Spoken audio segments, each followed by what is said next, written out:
બોલો, નામ બોલો તમારું. ભુડાભાઈ પૂનમભાઈ ચરપરા, ક્યાં રહેવાનું? ચકલાજી ભાગોળ, મુખત તલાવડી, આરો પ્લાન્ટની પાસે. શું ઘટના બની હતી તમારા જે?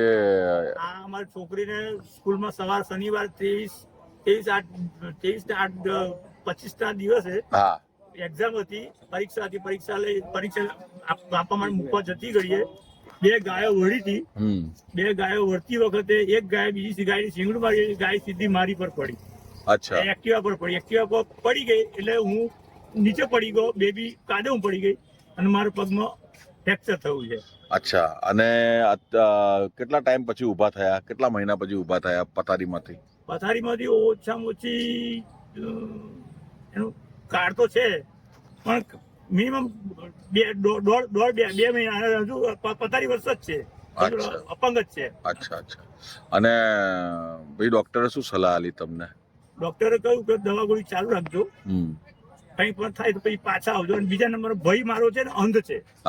અંધ છે, અંધની બેબી છે. અને એના મિસિસ છે ને એ આપણે અસ્થિર મગજના છે. બરોબર. મારા આધાર ઉપર આખું ઘર તંત્ર ચાલે છે. હા, તો મહાનગરપાલિકાના કમિશનર શ્રીએ કઈ સાંત્વના આપવા આયા હતા તમને?